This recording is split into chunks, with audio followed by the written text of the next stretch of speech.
podcast where you may meaningful sex educational content, fitness, health, nutrition, relationship advice, and more.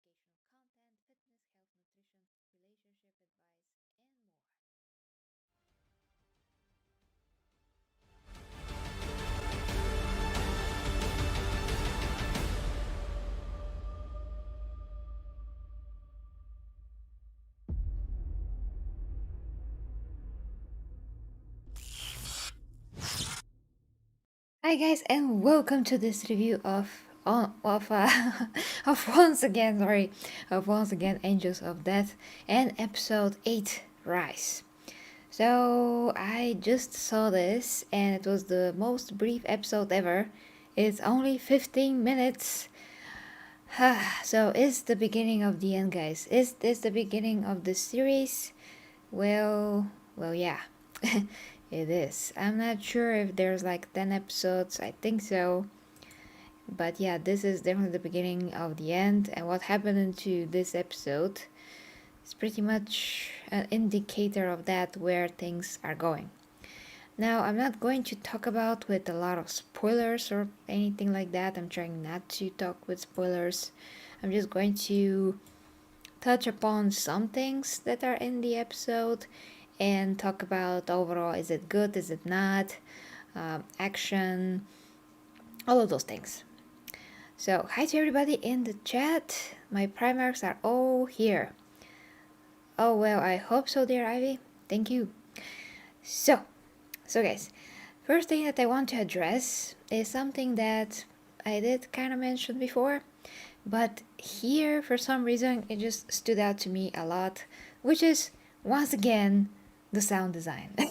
So, what is just so obvious here, and I finally managed to put my finger on it, is basically when anybody talks, it sounds like they're in a studio. They do not sound like they're in that particular environment that their characters are placed in. So it's literally like the voice actors that are voicing the characters are in the studio, and that is it. You see how their voices are coming out of the characters' mouths, but the only thing that you can perceive is the fact that they're not really there. So that's ridiculous to me, because it's the most unprofessional sound design that I ever seen in anything. So yeah, that goes for a lot of other things like gunshots, and I don't want to repeat myself anymore.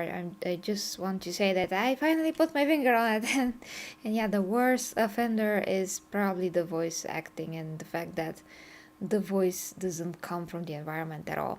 So that's kind of ridiculous. Yeah. Anyway, thanks, dear Clayton. Well, thank you. I am flattered. So guys, that's about it. I don't wanna, spend a lot of time on the technical stuff once again. But since we talked about the fan animations, all of that, then the sound design is much better in pretty much all the animations that we've seen so far. Not to mention Astartes. Astartes is amazing sound design. You feel that when they walk or do anything in their environment, they're there, but here, not really.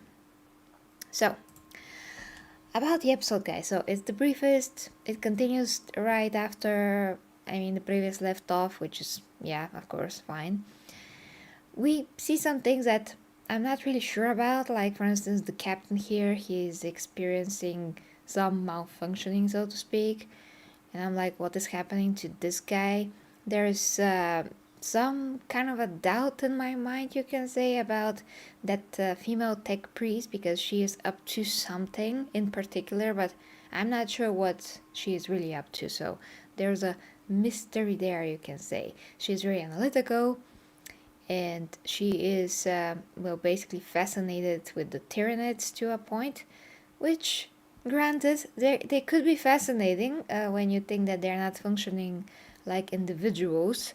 So the hive mind and how the hive mind is controlling them, and what is that entailing in terms of their physiology, is also very interesting. So there was a touch upon that as well. Then there's the main lord, so to speak, of the Tyranids, like their godly figure, that was there in the previous episode, just sitting there like a statue. There's something about that is going to transpire in the next episode. There's showcase, let's say, of how the machine spirit works at the end of the episode.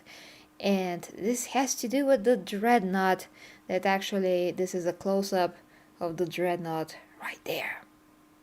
Yeah, so that's interesting. Okay, let's see. I kind of lost my train of thought because I'm watching your comments. Yes, the dreadnought, Matty, the dreadnought. So the tech priest, how he is working, because not a tech priest, sorry, a tech marine. To me, that's very interesting because it is like, he is like a hybrid between a normal Astardi and somebody of the tech priests. So, it's interesting to see that, how that is, going on there. How he is. We saw a bit about, we saw a bit how the ship is doing. And yeah, well, that is it basically. The episode, well, that is not it, but just overall. And then we have, most interestingly, another battle between the Angels of Death and the Tyranids in an elevator, and you see how that goes. So it's pretty cool how, the angels are fighting here, and how the Tyranids are attacking them.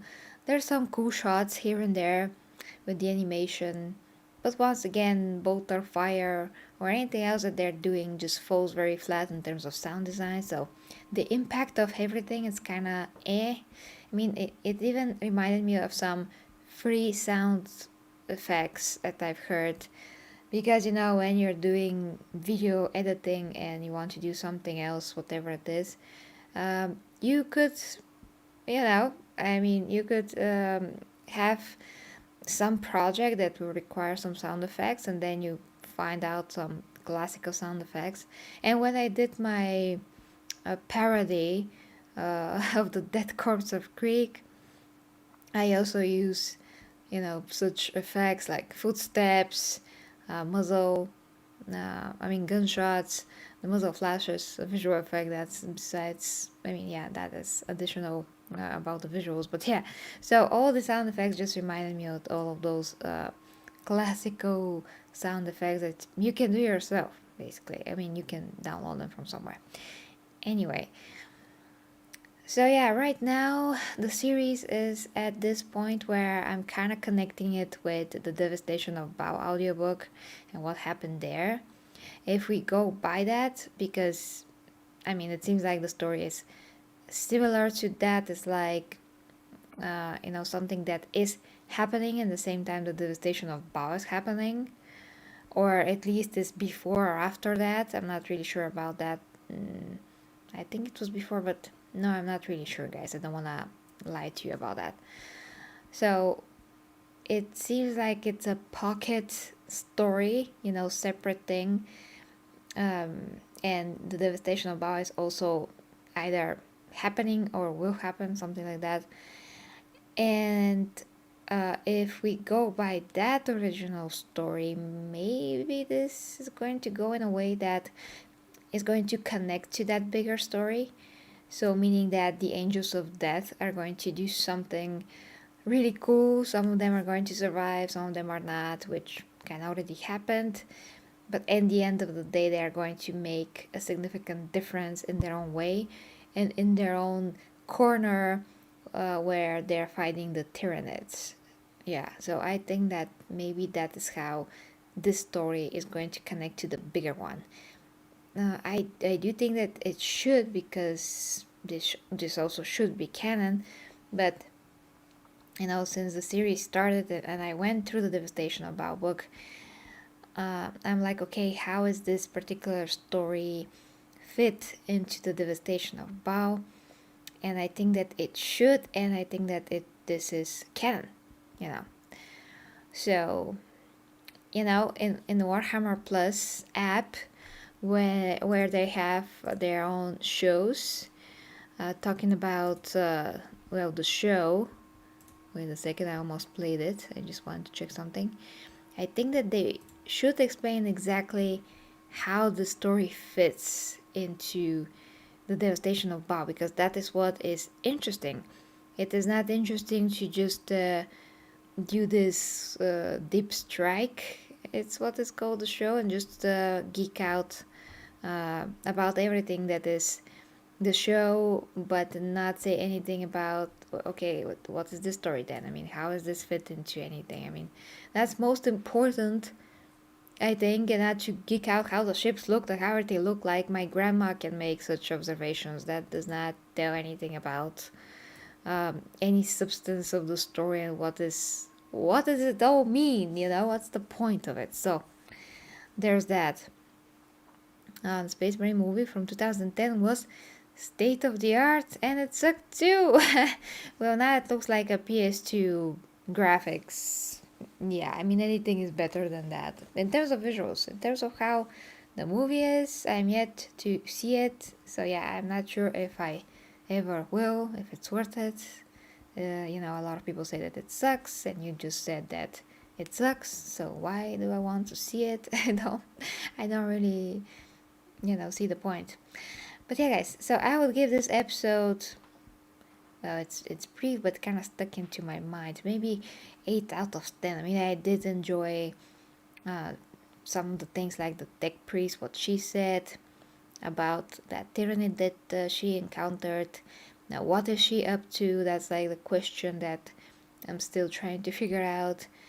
And it seems like we will have a battle between the dreadnought and that tyrannid creature that's their godly figure or something like that.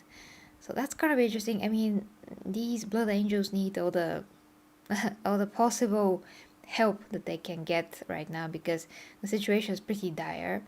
But that's, once again, is what makes sense if you connect it to the devastation of Bao and how many blood angels died there and fought to the very last second to kill as many Assyrians as possible, and all of that. But of course, there is Dante. So yeah. And that's going to be my review of the Angels of Death episode 8 Rise, guys. Let me know what you think in the comments. And yeah, as Clayton said, please share. I mean, yeah, if you like, that's gonna be the best, but like and interact with the video so it can help the stupid YouTube algorithm that just kills me. And for anything else, and if you'd like to support me, just go to my OnlyFans, and everything else also is down below. So guys, I really love you. Reading your last comments if I missed something. You should watch it for yourself. Well, big name starts in the movie. If it's voice acting, I mean, that doesn't really mean much to me. It's fine, but as long as the voice acting is good, and I don't really care who's voicing it, if that's what you mean. I don't have a lot of time. If somebody likes me to do a review and if there's audience for that, okay, but if not, yeah, I have to pick and choose how I spend my time, so there's that. But great suggestion nevertheless, Matty, so thank you. Okay guys, have a great Thursday, and see you very soon, guys. Bye bye.